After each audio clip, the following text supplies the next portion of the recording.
Всем доброй ночи, а точнее доброго раннего утра. Вот только завершила свои дела и решила напоследок все-таки подарить вам один интересный, сильный и нужный для вас ритуал. Несложный, но очень действенный. Амброзии Медеи. Если кто не знает, то я объясню. Амброзии или божественный нектар – это напиток богов, продлевающий их молодость, красоту и вечную силу, поддерживающий энергетически.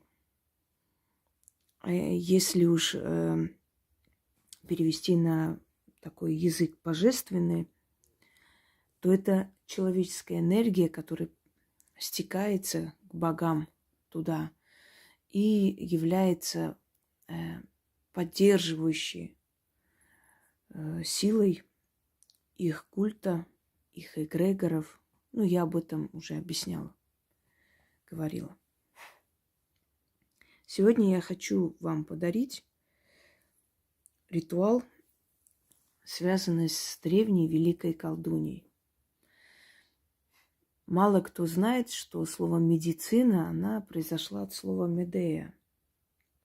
Медея – знахарка, травница, колдунья, знающая язык трав, знающая язык птиц. Одна из величайших колдуней и знахарей своего времени. И она вполне реальный персонаж. И даже окутанная легендами эта женщина, она действительно жила в свое время. Согласно преданию, Медея была дочерью царя Колхиды Эота или Ээта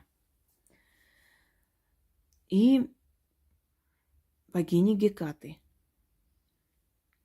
Геката, которая неприступная, где-то жестокая богиня, обособленная, подальше от богов, которую боялись все боги Олимпа. Геката как-то влюбилась в юного колхидского царя и родила ему дочь. Но поскольку ей нельзя было свою дочь человеческого происхождения оставить у себя,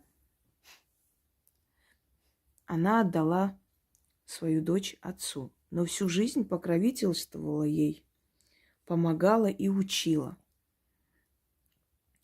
И вот Медея, будучи дочерью великой богини Гекаты, конечно же, владела магией. И если ей нужен был определенный совет, она приходила в храм Гекаты, где встречалась со своей матерью или подсознательно общалась с ней и получала ответ и помощь.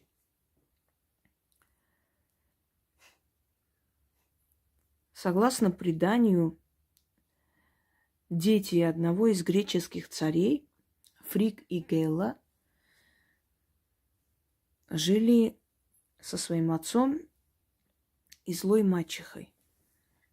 И мачеха как-то сказала своему мужу, что предстоит великое бедствие в Греции. И для того, чтобы это предотвратить, ей во сне приходил сам Зевс, который требует в жертву его детей. И поскольку отец этих детей был безразличен к своим детям, он приказал на утро принести их в жертву Зевсу. Узнав об этом, Зевс не стерпел, поскольку он об этом не говорил, и он не хотел невинной крови, то отправил им золотого овна. И этот овен перенес на себе их в горное царство, в Колхиду. После чего овен с золотым руном нужно было принести в жертву, и это руно оставить как знак царской власти, напоминающий этим детям об их царском происхождении. Оставшись там, они основали свое княжество и жили до самой смерти. Но после передали это золотое руно царю Колхиды, который был далекий родственник им, являлся после того, как они, естественно, создали семью. Это руно олицетворяло его власть. И он очень боялся потерять это руно. Некоторые историки говорят, что под видом золотого руна подразумевается добыча золота, рудники золота, которые были в Колхиде, потому что золото отделяли от остальных металлов руном овечьим. Собирая на овечье руно золото, отсеивали ненужное и оттуда вытаскивали золотые слитки. Вот отсюда понятие золотого руна. Очень много различных версий, но в греческой мифологии очень часто упоминаются Кавказские горы, тот же самый Прометей, который был там прикован. Упоминаются скалы Симплигады, которые отодвигались и пропускали корабли, а могли закрыть собой эти корабли, убивая людей. Упоминается Колхидское царство, которое было очень богато, и все стремились туда, все стремились к богатству Колхиды, красивым женщинам Колхиды и так далее. Колхидское царство – это, если уж перевести на наше время и объяснить современным языком, это древнегрузинское царство. Говорили там на грузинском или на каком-то наречии грузинского языка, не столь важно. В любом случае, я более чем уверена, будучи историком и изучая древние языки и вообще классификацию языков, что там говорили все-таки на одном из наречий картвельских языков. То есть в любом случае это был грузинский язык. В каком проявлении, насколько он деформировался, насколько он видоизменился с древних времен, мы можем судить по тому, насколько меняются языки за время. Вот есть, например, старославянский язык, который уже остался как церковный язык, уже не используется. Есть армянский грапар, называется. Это, опять же, староармянский язык, который не используется, хотя можно понять, о чем речь, но уже на нем не говорят. И есть колхидианский язык, наречие, один из наречий картвельских языков, то есть грузинский язык. И я посчитала, что этот ритуал должен быть на грузинском языке, и это справедливо, потому как колхидианка Медея была представительницей картвельских народностей. И так пришло время, когда один из спасенных когда-то от резни царевичей по имени Ясон пришел и потребовал трон у своего дяди, который убил его отца и женился на его матери. Мы долго не будем рассказывать, что было. Если кому интересно, откройте, читайте легенду Аргонавты. Но суть в том, что он отправил Ясона за золотым руном в надежде на то, что тот не вернется. И сказал, мол, если тебе удастся привести золотое руно, это будет означать, что ты действительно царский сын, и я уступлю тебе трон. И Ясон, собрав целую команду, сел на корабль Арго и направился в Колхиду. В Колхиде, когда царь Эот узнал о том, для чего он прибыл, конечно, он не согласился так просто взять и отдать, да и вообще он не собирался отдавать руно. И испытания были настолько страшные, что он понимал, что Ясон не преодолеет их и руно не заберет. Однако так получилось, в него влюбилась дочь Эота, дочь Эота и Гекаты, Медея. И Медея ему помогла. Помогла добыть руно. Более того, научила, как сделать так, чтобы его не преследовал их брат. Пошла на преступление ради него. Оставила отца, сбежала с ним в Грецию. И вот когда Ясон вернулся, трон все-таки он получить не смог. Более того, его жена, пытаясь якобы оздоровить царя, сделала волшебный эликсир, отдала в руки его дочерям, которые принесли и отдали отцу, и отравили его, убили точнее, как она учила, разрезать ему горло и влить туда этот напиток, и он станет молодым. Вот они это сделали и убили своего отца, и народ собрался, и эту колдунью из чужих земель и Ясона прогнал вон из города. Медея родила ему сыновей, но Ясон не любил ее, он просто использовал ее для своих целей, а тут она была просто для него обузой, а ему хотелось царства. И тогда он решил жениться на одной из греческих царевин и стать царем хотя бы маленького острова. Узнав об этом, Медея отправила пропитанные ядом одежду, якобы хотела мириться с новой женой своего мужа. Та одела и умерла. Но Медея не простила мужу эту измену. И пока он мчался домой, чтобы с ней разобраться, она убила своих детей и на колеснице поднялась к своей матери.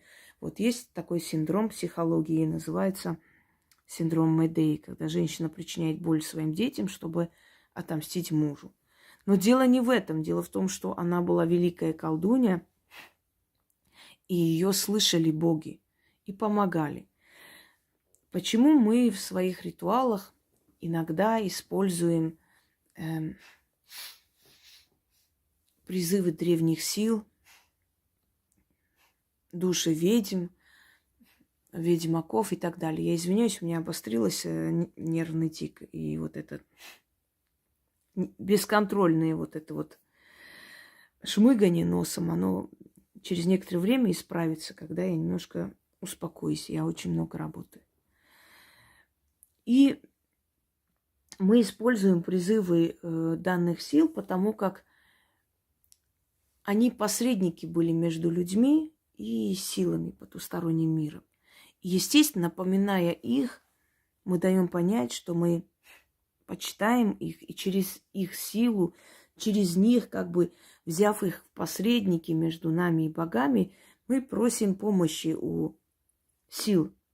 Именно поэтому, если мы просим от имени Медеи или ее словами, то нас слышат быстрее. Амброзий или эликсир Медеи, от чего он может вам помочь? Он может вернуть вам силу жизни, снять усталость, головную боль и депрессивное состояние. Этот ритуал полностью улучшит ваше кровообращение. Если вас мучают головные боли, бессонница, если вы много работаете, просто без сил, попробуйте провести этот ритуал время от времени. Это несложно. 2 свечи, зажженные по разные стороны, и виноградный сок, над которым вы будете вот так проводить рукой и читать. И читать нужно 7 раз. То есть вы туда заряжаете, отдаете вот эту вот энергетику. Одной рукой, второй рукой, то есть руками. Потому что вы как колдуете, знаете, вот так вот. Вот таким вот образом, начитывая 7 раз. Пока вы будете читать, будет такое ощущение, как будто будет холодеть голова, просто холод. По вискам вот так это пойдет. Потом, то есть это состояние. Потом холод пойдет по спине вниз, потом ноги охладеют, а потом, когда это все начитаете, выпьете, такое будет ощущение, как будто с вас прям вот груз сорвали, камень упал. Грузинский язык, он имеет такую особенность. Все древние языки, они вообще сильные, у них очень мощная энергия. У меня много ритуалов на грузинском языке есть. Мы с вами проводили, да, чистку «Грузинская сила». Есть шепотки, есть скоропомощники на грузинском, есть ритуалы удачи, денежные ритуалы на грузинском. Это вообще на многих языках. Но вот именно грузинский язык, знаете, помогает он не только людям, у которых энергетика совпадает, у которых есть грузинская кровь, хоть капля, но и людям, вообще не имеющим отношения к горным народностям. В любом случае, видимо, просто вот эта вот энергетика древности, он действительно с ними совпадает и помогает. Грузинские чистки, особенно от злых чар, он сразу снимает вот эту внутреннюю тревогу, состояние с глаз, остановка финансов. Попробуйте. Не переживайте, если вы слова не очень правильно произносите. Тут не так уж это важно. Важно, чтобы вы его делали и прочувствовали, призвали. Духи сами слышат, понимают. И если вы 70% заговора сказали правильно, оно уже для вас работает. И вот так вот нагоняя на такую энергию, на вот это вот, что у вас там, бокал, может быть, стакан, вообще не важно, емкость. Почему виноград? Потому что виноградная лоза считается как бы целительной силой, и амброзии богов туда входит определенное вино или сок виноградный с медом перемешанный и так далее, амброзии, божественный напиток. Никто не знает до конца, какой он, но примерно рецепт вот такой. Вот так вот начитали 7 раз, потом выпивайте. И у вас сразу же будет ощущение внутреннее. Вы просто почувствуете. Это очень сильная работа, но простая в исполнении, потому как вы можете это делать каждый день. До того момента, пока полностью ваше состояние не восстановится. Это помогает от чрезмерной усталости, от ухода энергии жизненной. Набирайте сил. Старайтесь провести все-таки днем, или можно вечером, но не очень поздно, потому что потом спать не сможете долго. Дает очень много энергии. Вот я сейчас провожу, конечно, даже в учебных целях, но в любом случае я знаю, что я спать не смогу. Но мне это и нужно сейчас, потому что у меня еще дела. У меня еще дела. Знаете, когда я уйду в тот мир, у меня единственная будет претензия к богам, что в сутках 24 часа. Они могли бы чуть больше сделать, я бы больше успела. Это у меня единственная претензия к ним в моей жизни. Итак, начнем.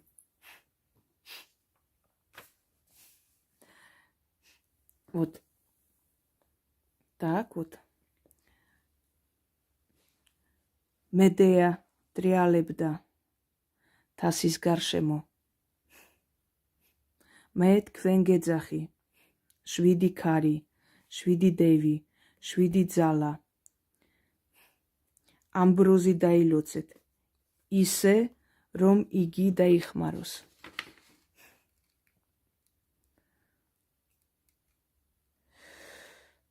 ჯადოქრობდა მედეა ზეცისკენ აწეული ხელებით. ჰეკატის ქალიშვილი. ქარებს თხოვა, ძალებს თხოვა, დევებს თხოვა. დაილოცეთ ეს ამბროზი. მე ვსვავ ეს ამბროზი და вкурналоб. Стараюсь читать так ближе к вам, то есть медленно по слогам и более понятно для вас ударениями, чтобы вы могли повторить потом.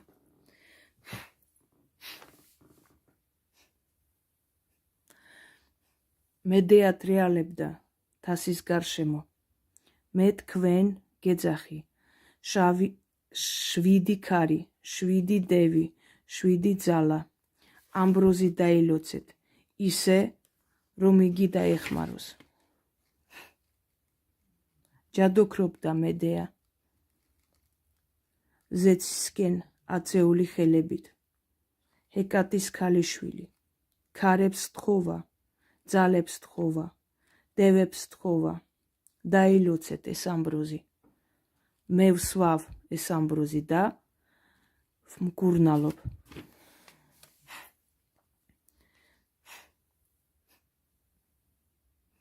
მედეა ტრიალებდა თასის გარშემო.